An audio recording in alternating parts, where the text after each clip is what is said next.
And would you, just for anyone watching, would you also introduce yourself and share a bit about that, the work context as much as you can, the type of work you do and where you use reflective dialogue? Sure. So, my name is Lisa Krause, and I'm a parent educator. And what has just kind of, I will say honestly, fallen into my lap is doing a lot of work either with families that are involved in the legal system or families who already have child mental health caseworkers. And that is where my referrals are coming from. Um, and I am finding that I use reflective dialogue, or so I work individually, usually with parents instead of in a group. Part of what works well is, or the reason, or what works well with that, and being individual versus group is because I work a lot of times in small rural communities. Those are the counties that are pulling me out and are grabbing me. And so a lot of times they have connections and I mean, community. And so for confidentiality and being able to be authentic and real, um, that creates another layer of protection for those families. Yeah. The downside of it is what I appreciate about group coaching and the value of reflective dialogue as a group is you get multiple perspectives and you don't have you are less likely to have the problem that I am presenting here today. Mhm. Yeah. Um, it was the first time I had opted instead of showing the whole video. I showed the first half and then was going to share the second half. And one of the reasons that I had done it is I found that it was hard for parents to remember to go back and forth. Hmm. And so I thought, oh, I'm going to experiment and do it this way. With this particular parent, the first video reinforced what she believed. Hmm. And what that was is parents don't listen or children don't listen. They're self-centered, and it's the parent's job to be authoritarian, basically, to Okay. it's my way or the highway. I think part of what happened too was triggering me is okay, we had a limited amount of time. Hmm. Was I going to just leave it with this video and her and not having time to show the other half of the video?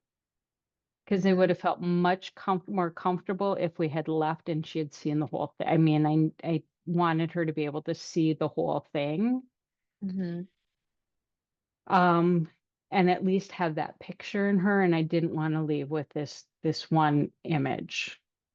Listening to mom and what she was saying about the videos, um, I would kind of lean with, there's lots of different perspectives. I've shown this to a lot of different parents. Here's some other ways that parents have reacted.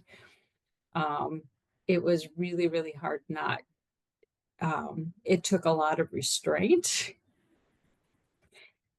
not to use this as a teach, and I'm debating on, and I'll be honest, I know that I did a little bit of that. Okay.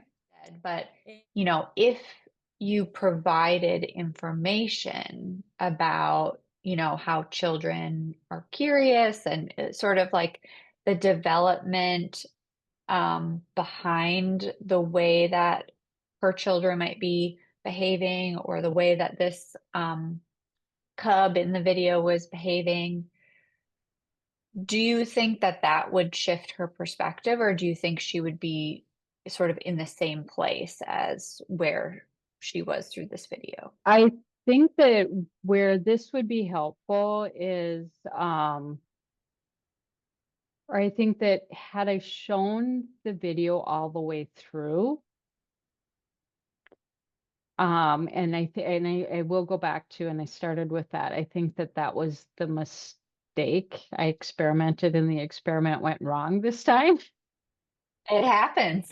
I love that you experimented. I experimented and it didn't go the way that I hoped. I think that had I taught it all the way through, then yes, it would have worked. But now here's my question back to you. Yeah. Reflective dialogue, if we're not supposed to use it as a teaching tool, how do you layer in that component of teaching if we're doing perspective taking? Where does that fit? Yeah.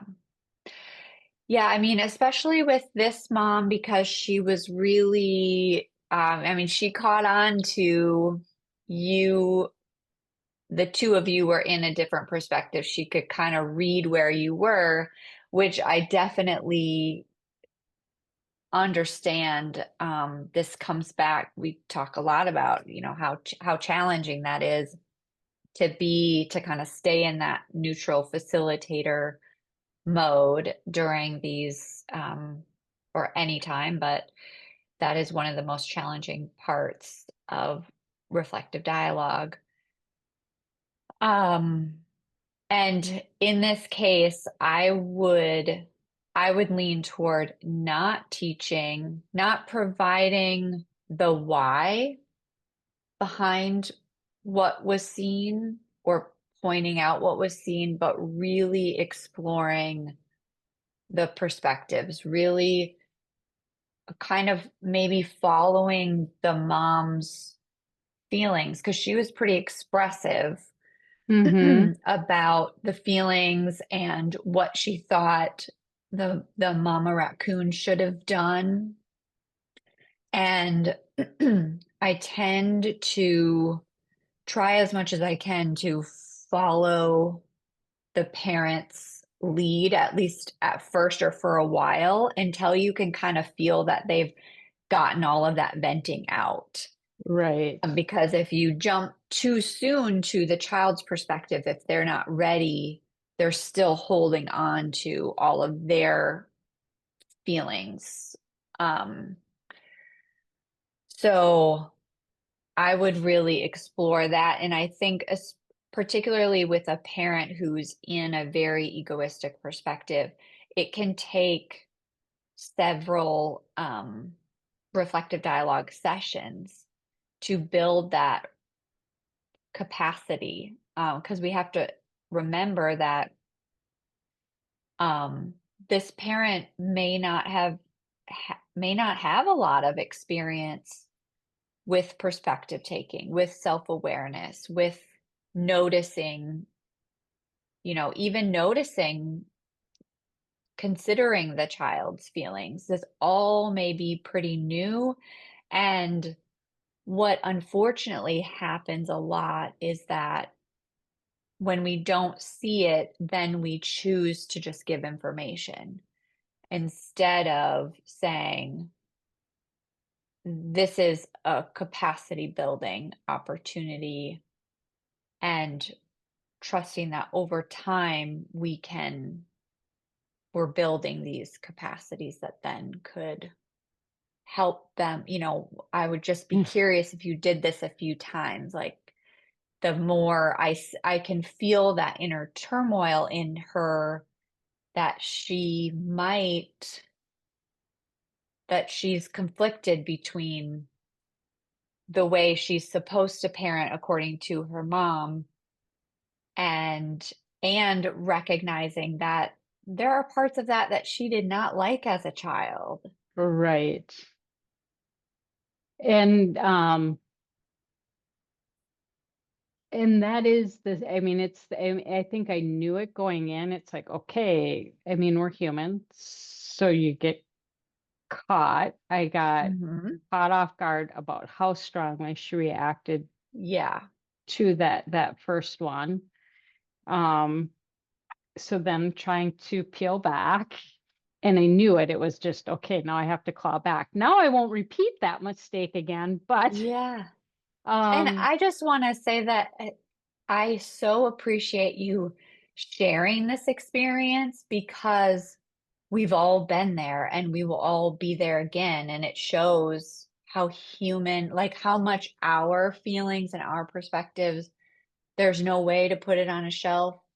It's one of the hardest parts of the job, and just like allowing this video and you sharing it is allowing everybody else to feel a little more normal about how much that happens. And that's exactly why I want it. I mean, how normal and how important supervision and all of this is as a result. Mm.